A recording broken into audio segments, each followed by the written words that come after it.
compagnie. Denis Jacob nous accompagne. Bonjour à vous. Bonjour Sonia. Vous êtes secrétaire général d'Alternative Police. Alors, on en a parlé là dans le journal, des saisies records en 2022. On va à la fois parler de l'aspect, j'allais dire, sécuritaire dans la lutte contre les drogues, mais aussi, professeur, évidemment, de tout ce qui est la communication, le sevrage et comment on peut s'y prendre aujourd'hui dans un pays où il est vrai la consommation, notamment de cocaïne, explose. Alors, on va voir quelques chiffres. C'est vrai que c'est assez édifiant, Denis Jacob, vous allez me dire.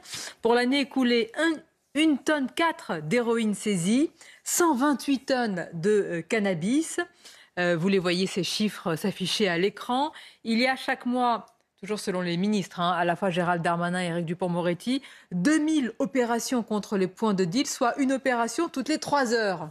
Bon, le volontarisme paye.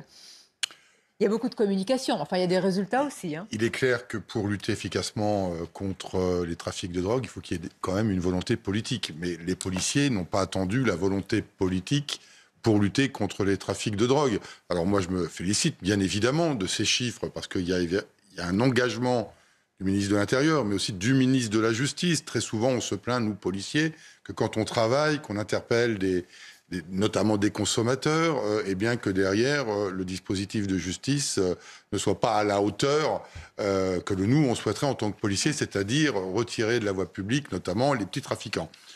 La consommation de cannabis, c'est quand même, notamment de cannabis, mais les drogues en général, c'est un problème complexe, ce n'est pas un problème de police. Nous, on est là pour procéder aux interpellations des trafiquants, de s'occuper des consommateurs. Mais aujourd'hui, moi, je ne vais pas critiquer ce qui a été mis en place en matière de dépénalisation, puisque mon organisation syndicale est l'une, parmi d'autres, qui a demandé à ce qu'on fasse la contraventionnalisation du cannabis.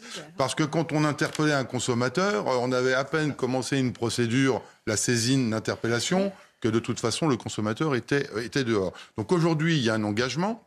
Et nous, notre travail, il consiste à éradiquer les trafics, interpeller les dealers. Le ministre parle de harcèlement des trafiquants. Moi, j'aimerais savoir quels trafiquants, parce qu'il y a les trafiquants, évidemment, et puis il y a les gros bonnets. Est-ce qu'on tape dans toute la fourmilière de manière c'est-à-dire homogène ? qu'on tape dans toute la fourmilière, mais pas de la même manière. C'est-à-dire que éradiquer des points de deal, c'est certainement beaucoup plus facile d'être tous les jours là où il y a du deal que de remonter un réseau de trafiquants. Avec des enquêtes de plusieurs années. Et voilà, c'est ça. Donc le bilan aujourd'hui qui est annoncé, mais une fois de plus, je le salue. Il n'est pas question de le critiquer, bien au contraire. Mais c'est un travail de longue haleine qui ne date pas d'il y a 1 mois, d'il y a 2 mois, de 6 mois. Ça peut prendre plusieurs années pour remonter un réseau de trafiquants. Et ce n'est pas un simple problème franco-français. Si vous voulez, moi je vois des fois dans la rue des gens qui fument tout à fait ouvertement. Et donc, quel est le... ma question est, est-ce qu'il ne faut pas, si vous voulez, se concentrer sur la protection de la jeunesse, parce que là, il y a un véritable problème de santé publique. Arrêter la prohibition générale. J'ai compris ce que vous vouliez dire. On est d'accord. Non, mais on est d'accord. Le problème du consommateur, c'est pas un problème pur de police, c'est un problème de santé publique. Le policier, il est là d'éducation, de prévention, de dissuasion. Tout ça doit faire en sorte que demain, il n'y ait plus de consommateurs. Prévention, qu'est-ce que ça veut dire la prévention ? Professeur, je me tourne vers vous. Qu'est-ce que vous allez dire ? C'est interdit ? Non, il faut faire de la sensibilisation auprès des enfants, auprès des jeunes, en milieu scolaire notamment. Réaliser le cannabis. C'est contraventionnalisé. Si les trafiquants de cannabis veulent conserver et fidéliser leur clientèle, il suffit qu'ils augmentent le taux de THC dans leurs produits. Non mais attendez, mais pardon. C'est ce que j'ai pensé tout de suite. Exactement ce qui s'est passé. Ça vient confirmer tout ce que je dis sur le CBD. Et donc le problème, c'est pas de il faut s'attaquer aux consommateurs, mais c'est l'arrivée de la drogue sur le pays. Non mais attendez. L'arrivée d'ailleurs, pardonnez-moi, mais c'est une avalanche.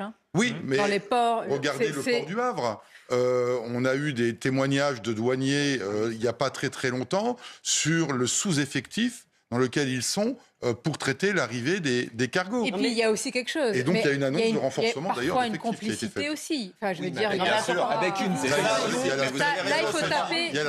Denis Jacob, quand même, tout un dispositif de un cambriolage, braquage, une boulangerie. Malheureusement, vous savez, la délinquance, elle est partout. Elle n'est plus que dans les grandes métropoles. Elle est dans les campagnes, dans les petites communes. Là, on est à Trévoux. À Trévoux, c'est une commune de l'Ain. Oui, et qu'aujourd'hui, on a des petits délinquants qui ne s'interdisent rien. Attaquer une boulangerie à 2h du matin, Bon, on sait, peut-être qu'ils ne le savent pas, justement, c'est pour ça qu'ils essayent de cambrioler, mais les petits commerces comme ça ne laissent pas des fonds de caisse importants la nuit. Donc, je pense que c'est vraiment un petit délinquant amateur au vu du comportement. Amateur, mais... Oui, mais vous voyez, si c'était quelqu'un de déterminé, qui sait où il va, il sait il y a de l'argent, il serait plus déterminé qu'il ne l'est là. Donc voilà, c'est quelqu'un qui s'est fait surprendre par la présence du boulanger. Alors ça pourrait prêter à sourire, mais ça démontre bien que la délinquance, elle est partout.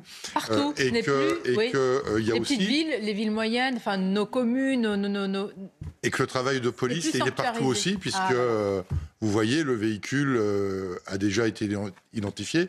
Et là, c'est aussi, il faut le souligner, des nouveaux dispositifs, je crois qu'il y a un sujet qui sera peut-être abordé tout à l'heure, mais les nouveaux dispositifs à la disposition des forces de sécurité, comme les caméras de vidéosurveillance, nous permettent de travailler plus rapidement, plus efficacement pour aller interpeller ce genre d'individus. Oui, parce que là, c'est très rapide, hein.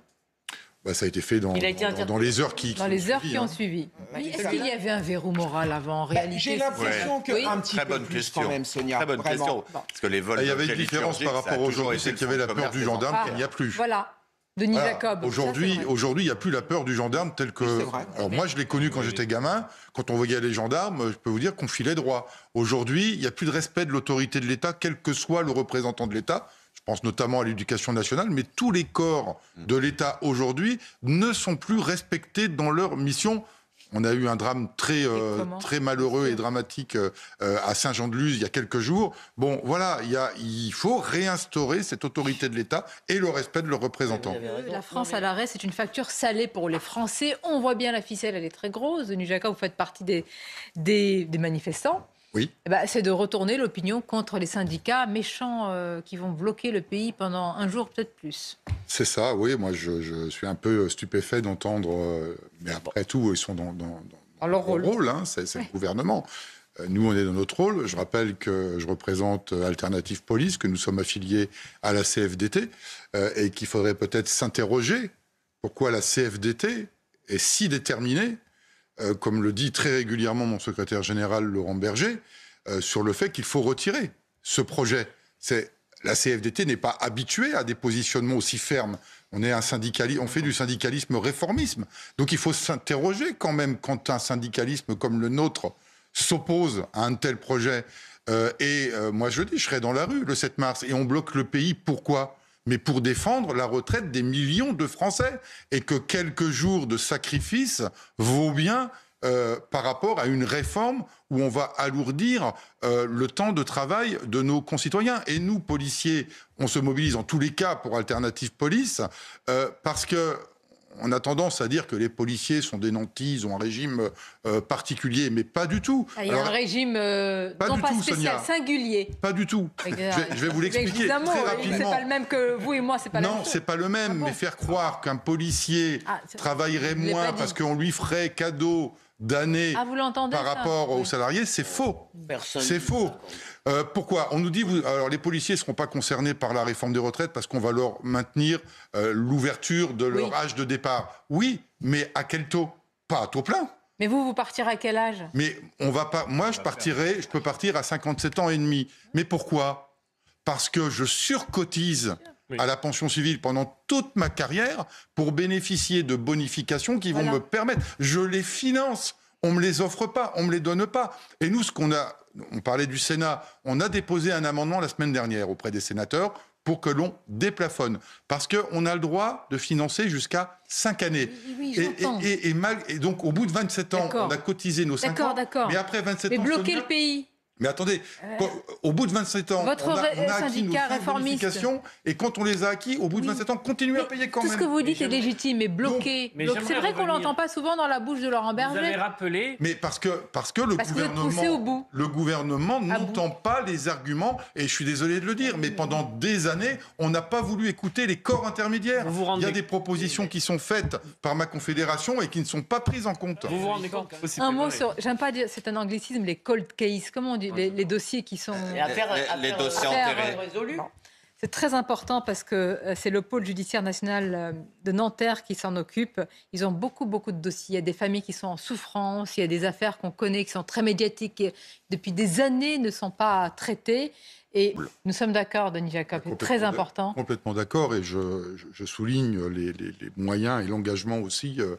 Pas toujours d'accord, je l'ai déjà dit sur ce plateau, avec des prises de position du ministre de l'Intérieur, mais sur ce domaine-là, entre autres, il y a des efforts, il y a une vraie volonté, il y a une vraie détermination à mettre les moyens en place de 20 ans. pour que les policiers puissent mener au bout les dossiers qu'ils ont à leur charge. Et les nouveaux moyens de disposition, comme l'ADN, permettent d'élucider les avancées technologiques très rapidement. Merci. Très rapidement, mais j'ai été concerné directement, puisque j'ai connu le grêlé. Ah oui. Et que c'est grâce à ces nouvelles technologies. Il a été confondu. Il a pu être. Non, malheureusement, il s'est suicidé avant, mais il a pu être confondu. La culpabilité. Voilà. Donc, comme quoi, c'est pas inutile de mettre en place ce type de dispositif. Jamais. Je vous remercie. Merci pour